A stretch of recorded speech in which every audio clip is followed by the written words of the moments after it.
خطوة ولبنة أخرى ومبادرة أخرى ومد يد أخرى أن يتحدث جلالة الملك عن منتخب جزائري متوج بكأس أفريقيا. هذا أمر عنده دلالات كبيرة جدا. يعني أنا لا أعتقد بأن هناك ملوك أو أمراء أو حتى رؤساء دول أخرى يتحدثون بهذا الشكل عن تتويج منتخب آخر مثل ما تحدث عنه جلالة الملك بهذا الشكل. من كل الجوانب، لا قيم، لا أخلاق، سرقة كثيرة كبيرة، تحايل كبير على الناس، نهب كبير. انت حتى كلمة الفساد مغيروا لها المطر. عندنا 15 سنة والناس تقول كاين فساد في سوناطراك وفي طريق السيار وفي الخليفة وفي كاش ما شفت واحد حكم.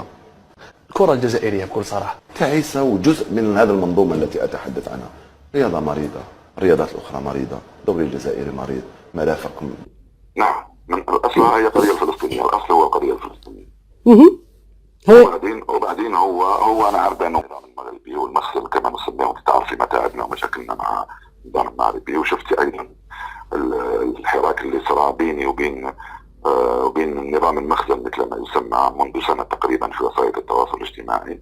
هناك تهكم كبير علي وعلى بلدي، وهو جزء، وأنا أعتبره جزء من هذا النظام المغربي الذي ماسك عليه أشياء ربما، وصار حتى يتكلم مغربي حتى في تغريداته الآن، ينشر تغريدات بلهجة مغربية. تقصد فيصل القاسم؟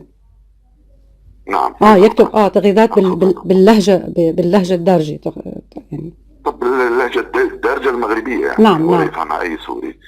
يفهمها أي سوري ولا أعتقد منذ قليل كتب تغريدة أنا لم أفهمها. ماذا يقصد فيها؟ لم أفهمها. ليست تغريدة على الفيسبوك. على الفيسبوك كتب.